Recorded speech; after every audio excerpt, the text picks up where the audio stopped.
since many Ugandans participate, I'm very happy to see all of you coming, walking, sleeping here.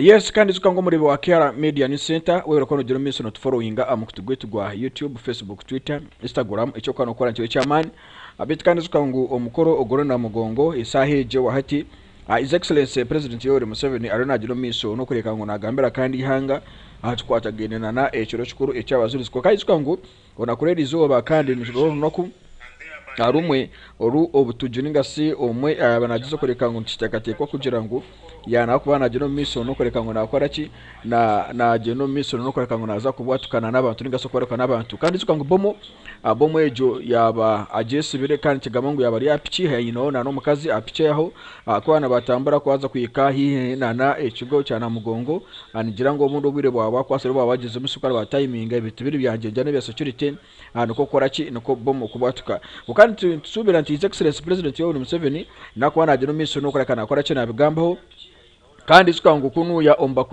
Kristo kandi ariyo omujenyu omukuru Vice President nuwari izuka kandi Vice President ari kunu ya omukigo eky'abakristo kandi His Excellency President Yoweri Museveni hamwe na Mama Janet uwo kandi ari kunu ya omucy'abakristayo ukembera ko rene tambara kunuje munonga Kera Media News Center kandi twehire kugira miso no kakantu bahereza nkari kucumanya nti embera ko rene tambura kurunje munonga abana bari mu field nibagira miso no kandi babahereza kandi bero kibangu mazima itwito twehireyo munonga ukureka ngo twaje no miso okureka ngo ito tubahereza kandi kurunji twehireyo bito takaiba kwano subscribinga no likinga kandi wasukano tambara kurunji munonga ko kano ra kuno kanomba Kristo anora kandi akura bidine je y'abakristo imbera ko kwene tambara kandi sukana kujatabu bari kumuya ali Catholic Uganda Catholic no bari kandi aho ari Namugongo no bari sukangu Namugongo eremo ebicika almost bingi arimo y'abakristo na n'abakristo kandi sikona n'abasiramu nabo nibagiro miso no kandi bagamanti ni tutulikuwa tugiro miso no kandi celebrating ekiro cyabazurizi ahwesonga okugira ngo nani turamamo abasiramu abasukana bagiro miso no kandi bakora kintu bitwa ikoko kukimanti abazurizi bakitwa ahwesonga yedini bakufere dini kandi ngwirowe oba akabaka ayabiroho bita kugira miso no kandi ikiriza umudini kana kubanisha ebintu yabyaba na kenje ekatiro misoka turukiza kandi His Excellency President Yoweri Museveni kandi zikwa mkumu aine Mama Janet basubatu jifumiso nuka katukora chintu bitakaruka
sit.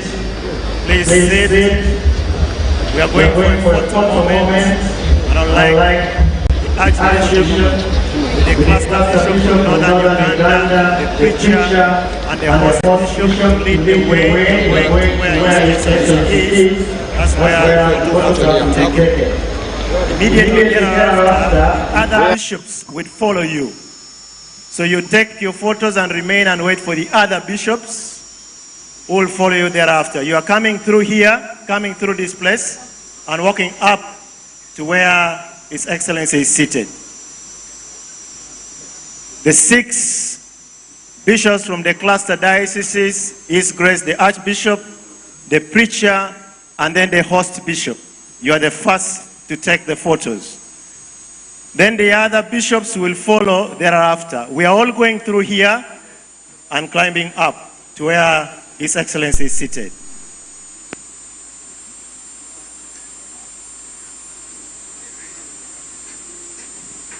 Let's give the bishops space. They will be passing from there.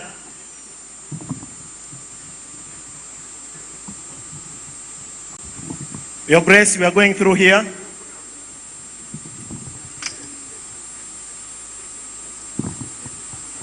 His Grace, the preacher, the 6 cluster bishops, and the host bishop will be the first. 9 of you. Please, you're going up to where His Excellency is seated. You're going through here. Please, through here.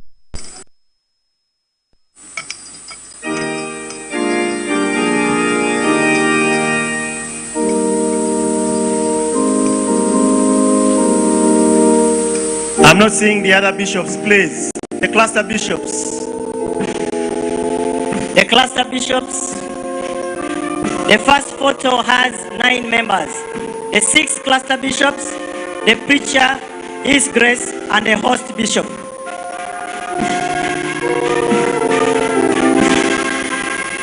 The rest first wait after these cluster bishops have taken.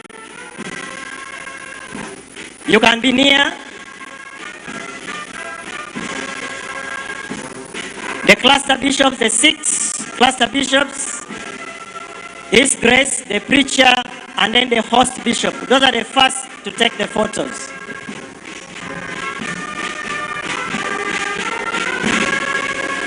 After them, all the bishops will then follow, including the retired bishops.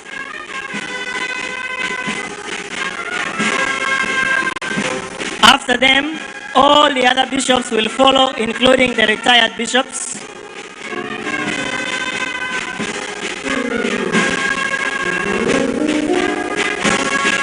Then after the bishops, we shall have the ministers, government ministers who are here present.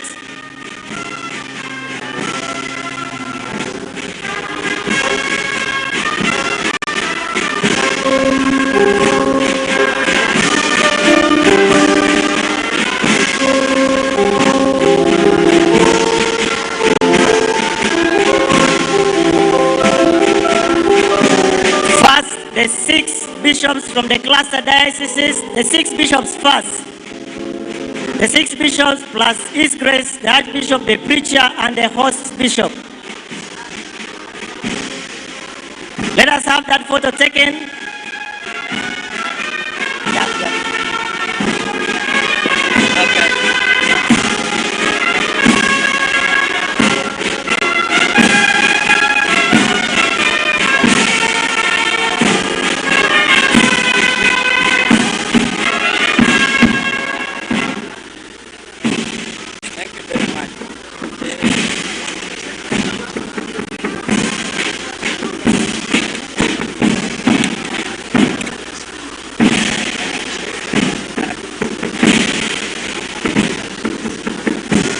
If that is done, then we shall ask the other bishops to join.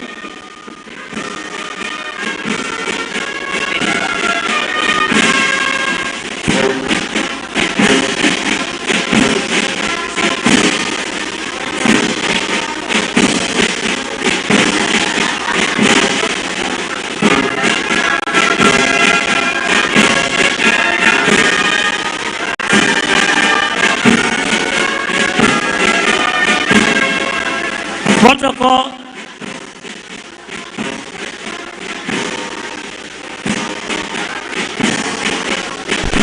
protocol, can you allow the bishops to join?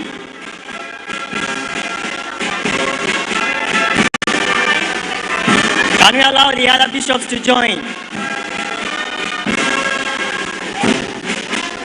Allow all the other bishops to join. The 6 bishops, please don't go. You are part of the bigger picture. All the other bishops can then join. Then we ask ministers of government who are here present to join. After the bishops, we shall have ministers.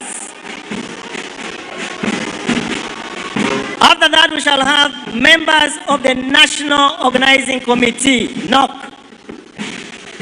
Members of the National Organizing Committee be nearby, but we cannot all go there. Selected members. Members, Reverend Luum.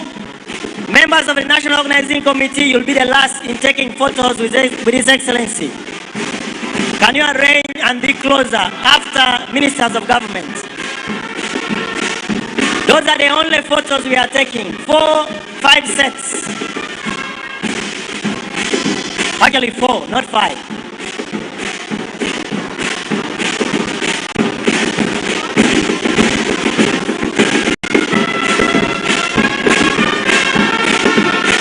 The rest of us, please don't leave, don't leave. Let's stay where we are for now. We wait until our guest of honor has left. That's when we shall leave here.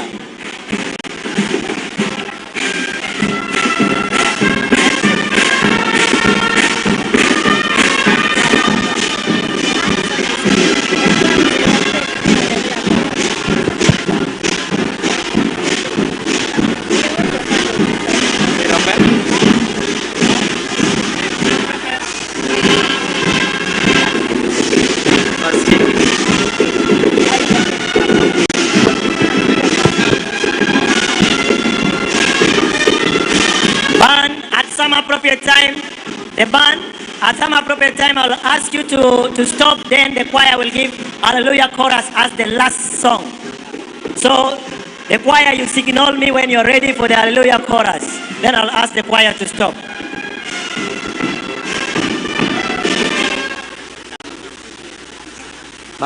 Ministers of government, please, who are there, you get closer after the bishops. Ministers of government who are here. Then lastly, members of the National Organizing Committee. A sample of us, not all of us will be going there. Members of the National Organizing Committee, you'll follow, and that will be the last. As the bishops exit, I would expect the ministers to be making their way up there.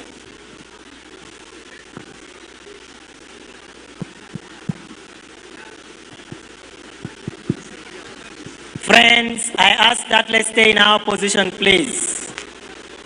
Please. We cannot leave when the guest of honor hasn't yet left. Please. As they sing Hallelujah Chorus, everybody will stand because it's also an anthem. Let us wait for the last photo. Let's wait for the last photo before Hallelujah Chorus, please. Let's wait. I'll signal you. I'll signal you. The ministers of government are still making their way. Then thereafter, National Organizing Committee. Then we shall have the Hallelujah Chorus. Okay?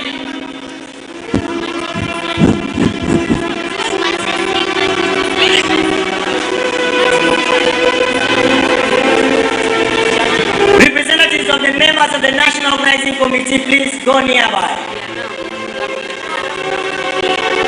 You're going to take a photo. Oh my God.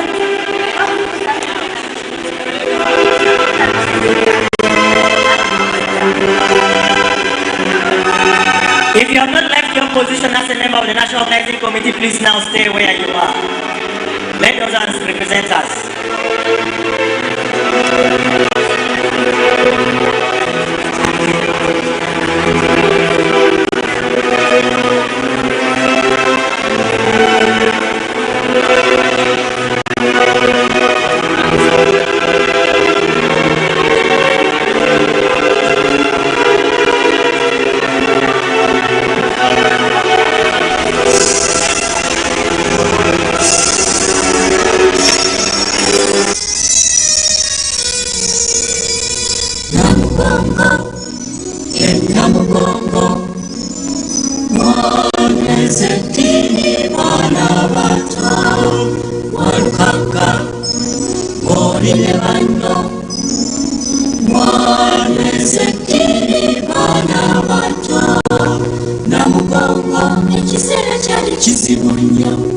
Kyabazurizi webayobebwa webayimba.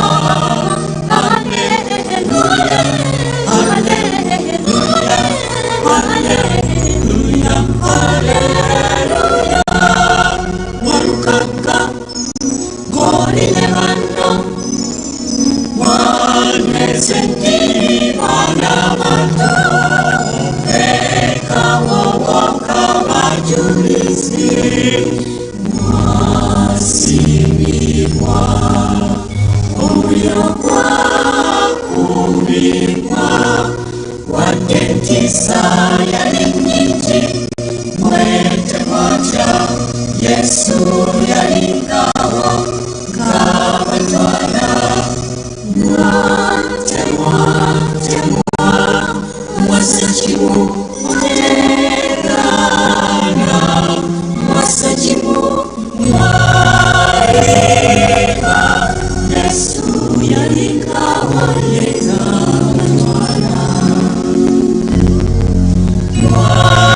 mwareba Yesu yalingawo yekabatwala.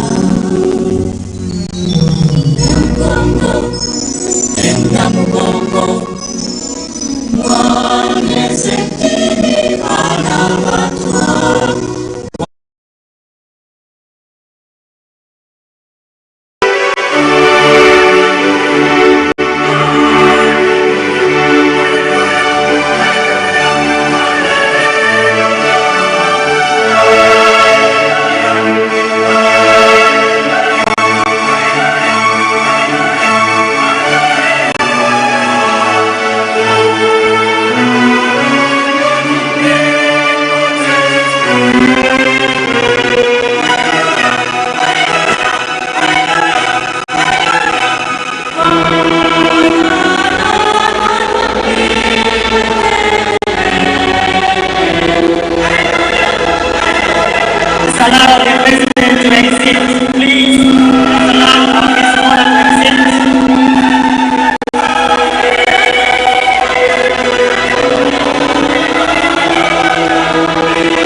The traditional dance.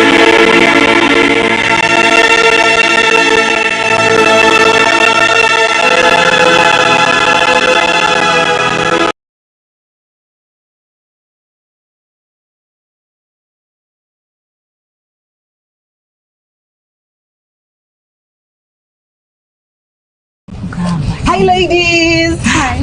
But how did she grow so fast like that? Good morning, ladies. Good morning. I don't have enough for my mobile money, but let me see if I can transfer from my bank. No, we can do both. Really? Yes. With this PesaPal POS terminal, you can pay with MTN Momo, Airtel Money, or your card. I have been struggling. Vamukutawana. Accept both mobile money and card payments through the PesaPal point of sale terminal. Enjoy fast settlement to any bank. Join thousands of businesses who trust PesaPal to manage their payments. Call 0326 100 650 or visit www.pesapal.com to get started.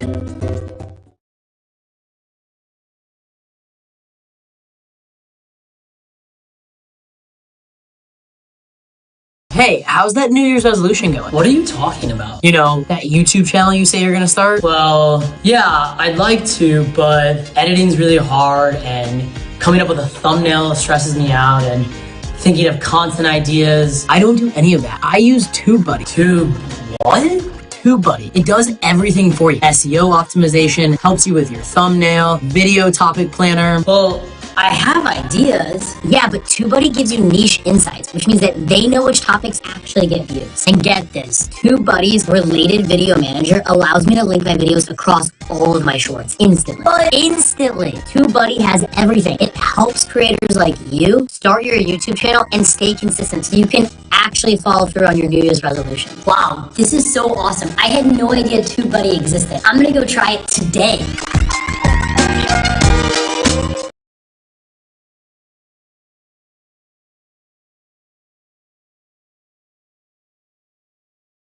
Kasasu yo no mutande mulamu bwo nkusabira mulinyera mukama waffe Yesu otandika okwagala obulamu bwo otandika okwagala abaana bo otandika okwagala amakago mwe mikwano gyange abakyala abasajja tembagala nga bafudde abamu bamala kufa nolyoka ogamba bebi mukwano gwange ngaali mu coffin naye nga ate bwabeera omulamu muyitambwa embwa yawano embwa nasanga embwa njagala kutegeeza mukwano gwange Katonda akuyita okuba n'embala y'okwagala gwe kennyini nga weeyagala gwe kennyini nga we osanyuka akagoye akalungi kambale akanyama akalungi kalye osobola okulaba nga nawe osanyuka ate gwe ng'osanyuka ne muli wamwawo ng'omwagala ng'omufaako ng'omulumirwa mukwano gwange ekkanisa yo ng'ogifaako ng'ogirira nja kwebaza mwenna abaana ba Katonda abali ku mutimbagano guno abalumirwa obuweereza buno Mukama abampera omukisa abali ku mutimbagano guno abalumirwa obuweereza buno Yesu abampere omukisa ekyo kyagamba agamba fenna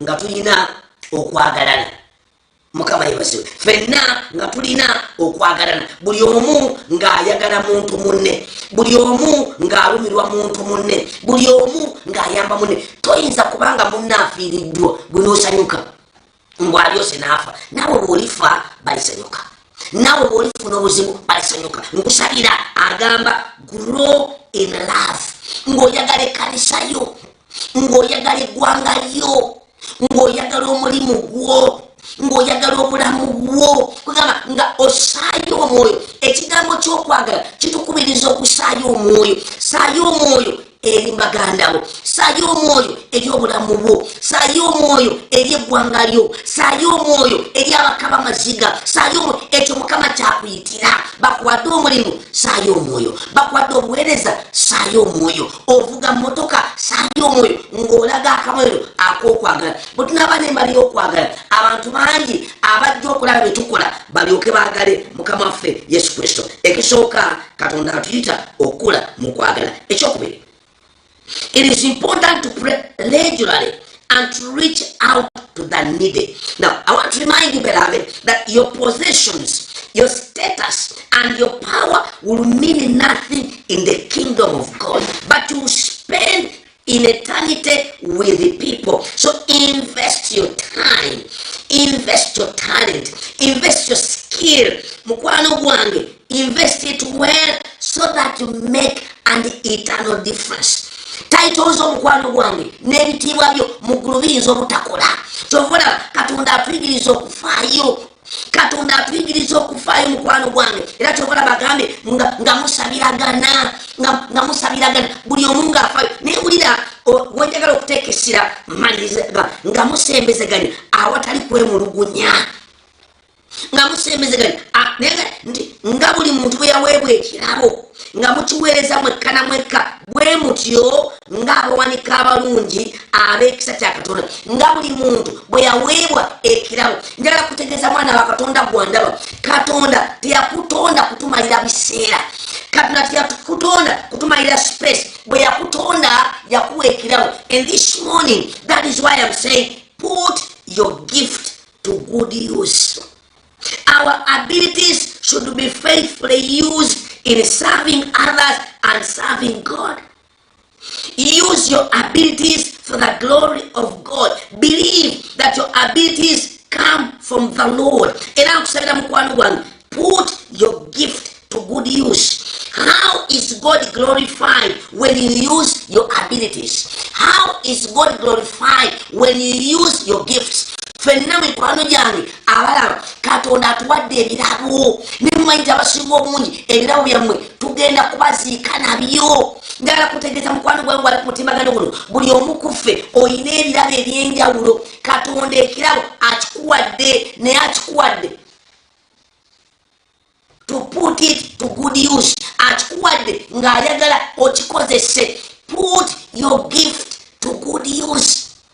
Ekyo kyakuwadde bye tulina si byaffe bya katonda abitwazise tubiweereze. Oli lawyer, oli accountant, oli banka, oli dokita, olina ekirabo ekyokwagala, olina ekirabo ekyokusanyuka, olina ekirabo ekyokuteesa. Katonda agamba put that gift to good use. Singa ekkanisa yaffe eya Uganda abakristaayo mwenna ebirabo byammwe mubikozesa singa ekkanisa yaffe eri wala ogera n'okuŋŋaanya ekkanisa kati nga wana ekitende ninawo balooya nawo badokita nawo ba inginiya nawo abalamuzi nawo ba MP singa ebirabo byaffe bina tubiteeka to good use for the glory of God. Naye tuli ku mulembe gw'abantu abeefaako bokka bayimba toyagala feka ate yagala agende. Mukwano gwange God is saying put your gift to good use. Ekirabo kyakuwa si kyakweraga, ekirabo kyakuwa si kyakwemulisa, ekirabo kyakuwa si kyakulaga nti gwe wekkakiina, si kyakwogera ku bwogezi, but is to putting it to good use. I want to challenge this morning. Ekirabo kanda kyakuwa okikozesa otya? Okikozesa okuzimba obwakabaka bwa Katonda oba okwezimba? Okikozesa okuleeta abaleeri Mukama waffe Yesu? Okikozesa okulaga abala Mukama waffe Yesu? Put your gift to good use. Put your gift to good use. Agabenga awatali mukuusa. Agabenga awatali mukuusa. Ayambenga awatali mukuusa. Asasira asikugamba ekirabo Mukama kyakwadde kubanga ffenna tuyinza kuba na birabo byebimu, tulina ebirabo byanjawulo newankubadde abala balowooza tukwogera mu nnimi naye ebirabo byanjawulo. Each one of us has a gift. Buli omu kuffe alina ekirabo ate ekirabo kyo kiri unique. Mukama yakutonda ng'oli unique. Christine, you are unique. Alice, you are unique. Viola, you are unique. Ali, I want to speak to you, are unique. Peter, you are unique. Tabitha, you are unique. Everybody on this platform, you are unique. God created you with that uniqueness and He wants you to put your gift to good use. Yakutonda ng'oli wanjawulo, yakutonda ng'oli wa muwendo, yakutonda nga kutaddemu ekirungo ekyo ekyenjawulo. Agamba put it to good use for the glory of God. Put it to good use for the glory of the kingdom of God. Let God be glorified. Totuulira kirabo kyo. Mukwano gwange totuulira kirabo kyo. Waliwo ekyo ekyenjawulo ky'olina nga tewali mulala akirina. Waliwo abantu ng'olaba afaayo ng'ekirabo kye kyakufaayo. Waliwo omuntu ng'ekirabo kye kyakuyamba. Waliwo omuntu ng'ekugamba ekirabo nga kiri extra. Don't sit on it. Don't die with it. Put it to good use for the glory of God. Put it to good use for God to be glorified. Yakuwe lirabo nga byanjawulo. Laba bwayogera mu Timotheo ekyokubiri. Open for me 2 Timothy. 2 Timothy chapter 1. Agamba ati. Timotheo ayogera bwati bikulawo mangu. Timotheo bikulawo mangu. Tusobole okutambula nze naawe. Agamba bwati nti oseesenga ekirabo ekiri muggwe. Oseesenga ekirabo ekiri muggwe. Mukwano gwange gwandaba. Katonda akuyise. Katonda akuyita agamba ekyo ekirabo kye nakuteresa. Saakikuteresa kukyebakako. Saakikuteresa kukifiisa. Saakikuteresa kukyebakako. Naye nakikuteresa okiseese. Timotheo ekyokubiri 1:6 wira Bible wegamba. This is why I remind you to fan into flames the spiritual gift God gave you when I laid my hands on you. For God has not given us a spirit of fear and timid, but of power, love, and self-discipline. Kyeva nkujjukiza okuseesanga ekirabo ekiri mu ggwe. Okuseesanga ekirabo. Paul was encouraging Timothy to persevere. Timothy did not need new revelations or new gifts. Timothy needed the courage and self-discipline to hang on to the truth and to use the gifts that he had already received from the Lord. Now, if Timothy would step out boldly in faith and proclaim the good news once again, the Holy Spirit will go with him and give him power. So when you use that gift God has given you, you will find that God will give you power, or the power you need to accomplish any task. Timotheo yali teyetaaga birabo bipya, yali yeetaaga kuseesa. Mukwano gwange gwandaba, weetaaga okuseesa ekirabo Katonda kyatadde mu bulamu bwo, okuseesa ekirabo Katonda kyawadde obulamu bwo. Abantu bangi mbamanyi bonna abali ku mutimbagano guno, abamu kumwe mumanyi okuyimba ne mu makanisa temuyimba. Abamu kumwe mumanyi okuweereza ne babalonda mugamba nsisobola sina biseera. God has given you a gift. God has given you a talent and saying put it to good use. As a doctor, put your gift to good use.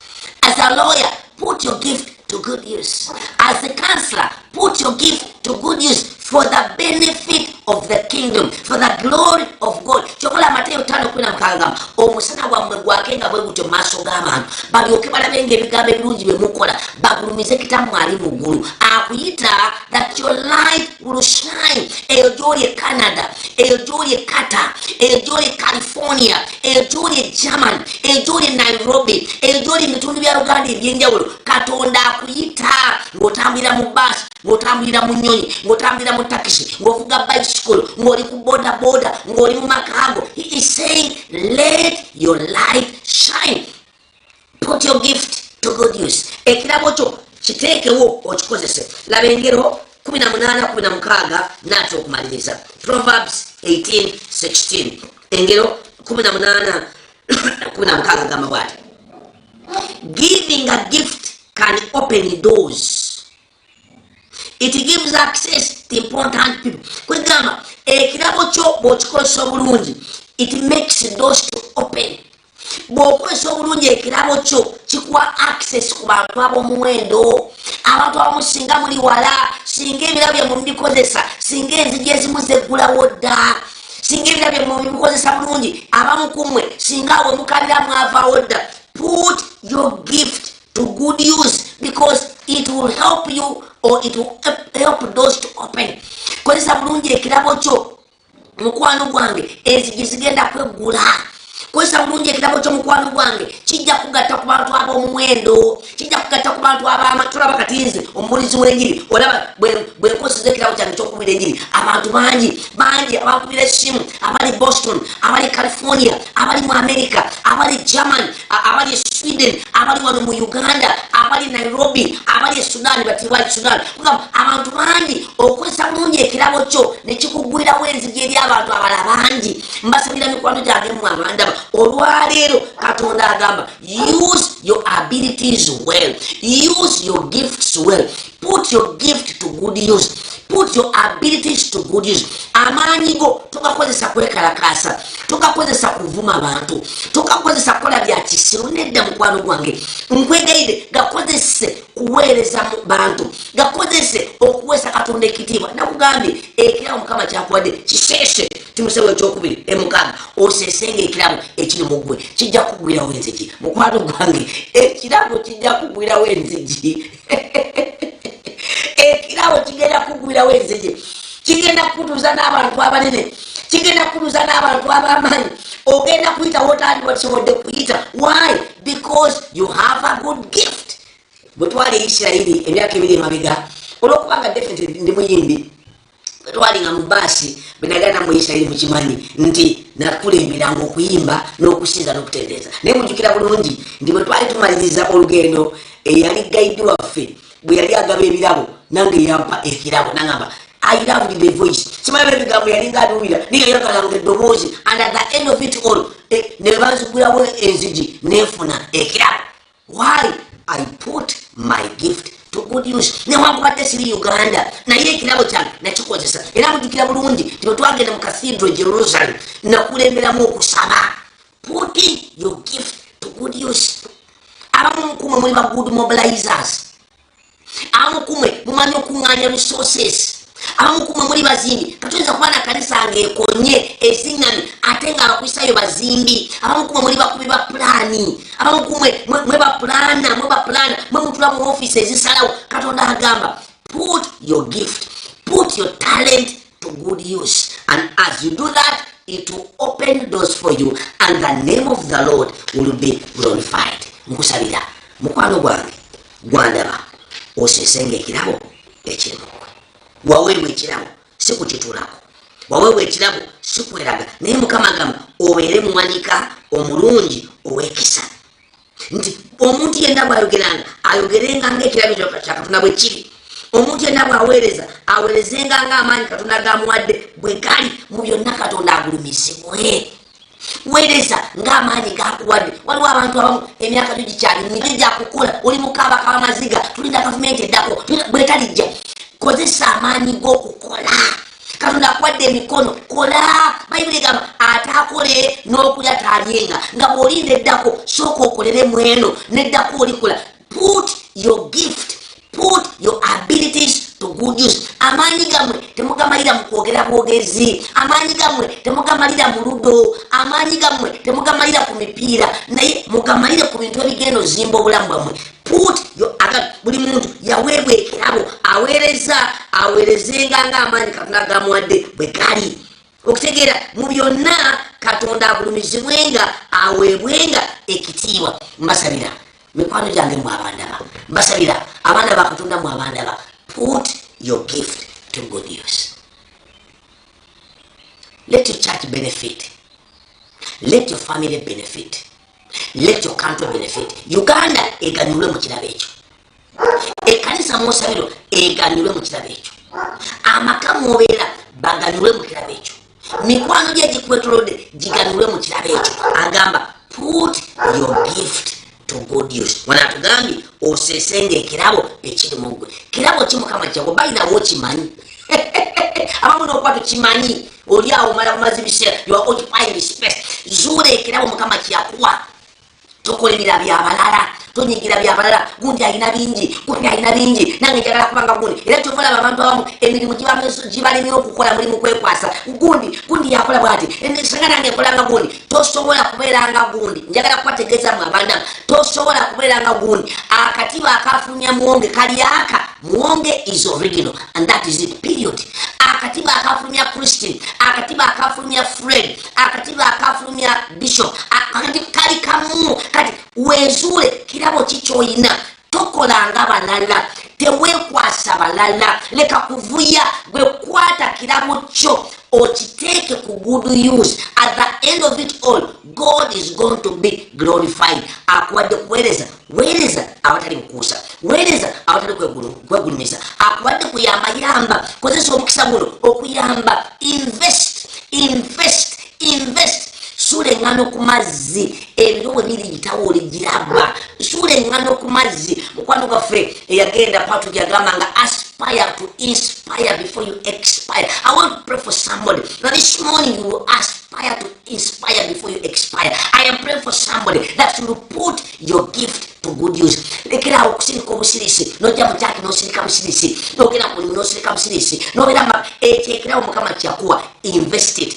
Put it to good use for the glory of God. Njakwebaza mwenna abazudde ebirawo byammwe ne mbikozesa ng'ekkanisa yo ekuganyulwamu, ng'eggwanga lyo likuganyulwamu, ng'ab'ekika kyo bakuganyulwamu, ng'abafamire gy'obeera bakuganyulwamu. Mukwano gwange Mukama akuwa omukisa. Thank you for making a wise and better investment. Era nkusabira Katonda ayongere okugulumizibwa. Era ng'ova genda ng'okiseesa. Genda Pawulo agamba tuseeko oseesenga ekirabo ekiri mu ggwe. Oseesenga ekirabo ekiri mu ggwe. Oseesenga ekirabo ekiri mu ggwe. Lwaki oseesa ekirabo ekiri mu ggwe? Ekirabo okiseesa kubanga kigenda kuggulirawo enzigi.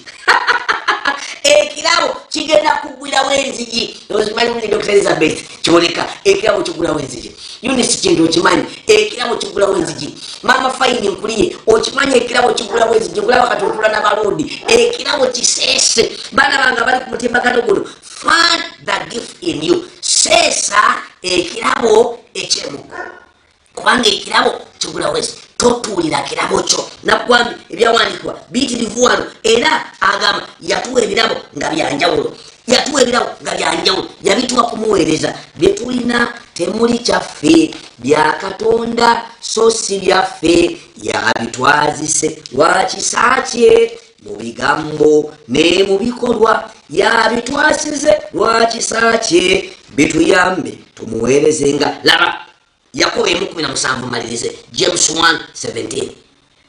Whatever is good and perfect is a gift coming down to us from God our Father, who created all the lives in the heavens. He never changes. Tachuka. Buli kyaba ekirungi yakitonda, buli kiraba ekirungi yakituwa ng'agamba tukikozese kumuweereza. Kikozese okumuweereza. Timuseewo ekyolubereberye 4:14. Timuseewo ekyolubereberye 4:14 agamba bwoti. Don't neglect the spiritual gift you received through the prophets spoken over you. When the elders of the church laid their hands on you, don't neglect. Togayalira kirabo kyo.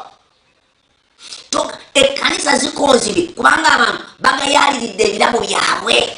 Niwankubadde eggwanga lyoli musiri eriyo naye ekirabo kyo kiseese. It will open doors. Mwe abaana bange abali ebweru wa Uganda, oli Abu Dhabi, oli Dubai, oli mu biyumba, oli California, oli South Africa, eyo nagyoli nation, oli mu America. It is okay. Niwankubadde oli eyo teweerabira osigala oli muna Uganda. Kati ekirabo ky'olina. I have a written message here which I am going to present to you and all the members of the congregation.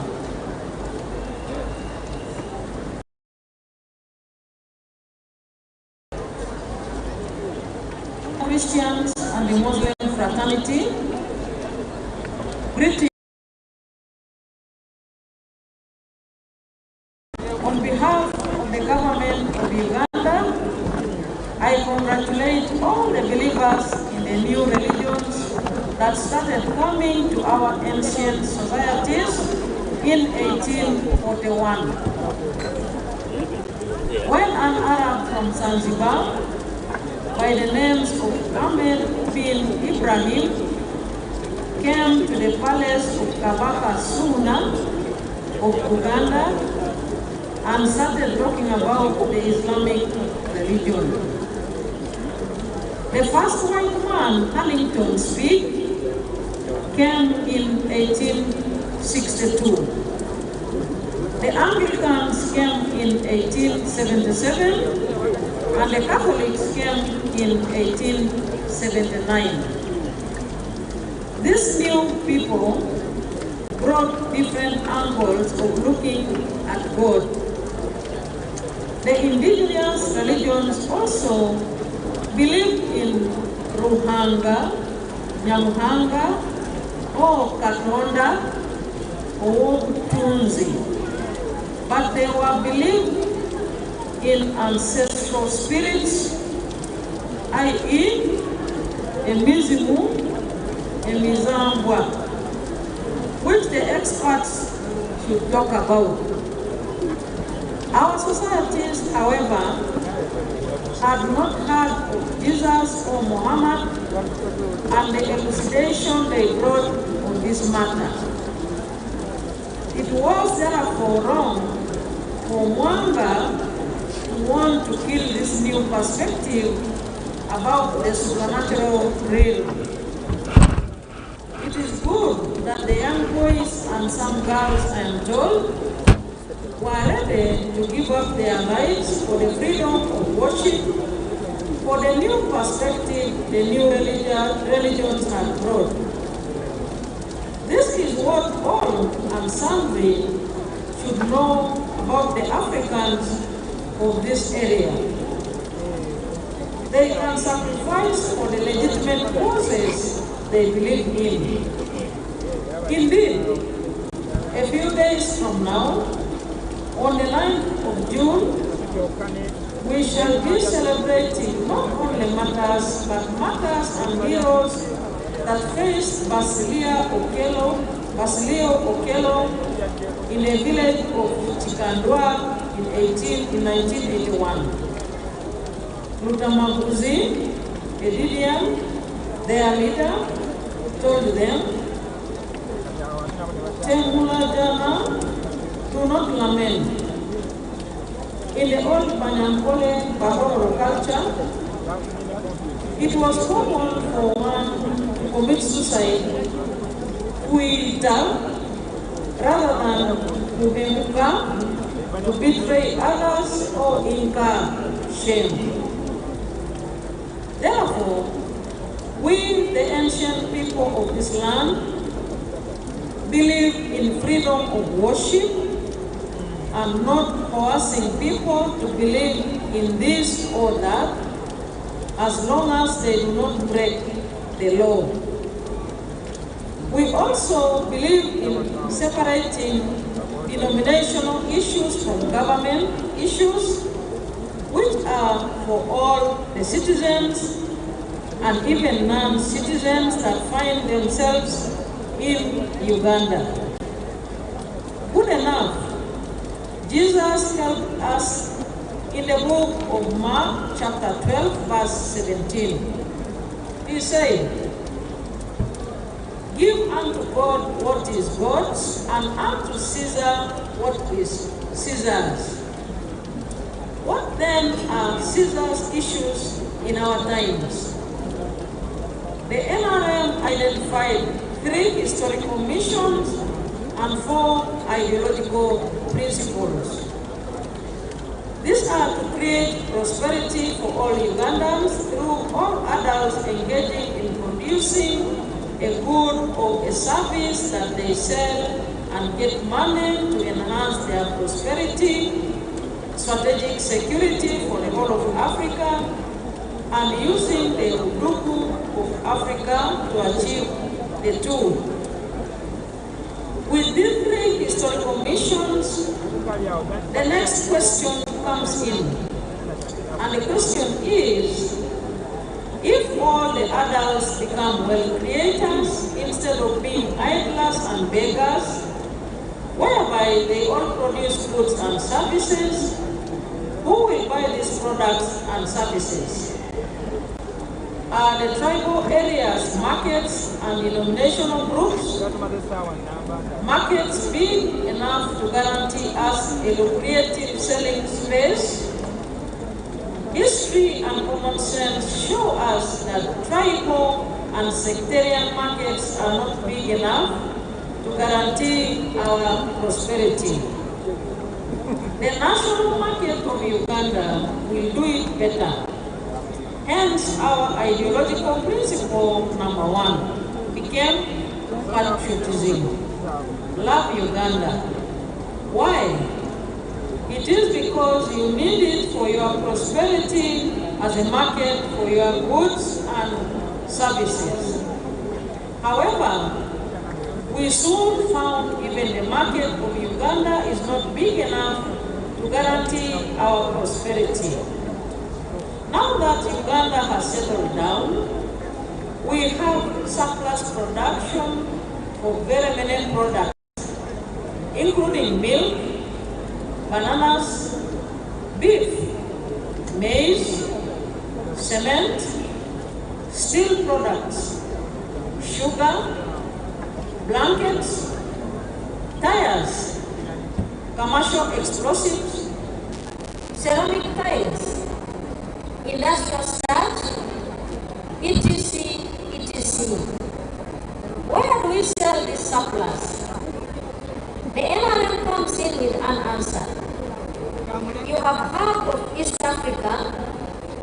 Have you heard of Africa? They can buy all your surplus.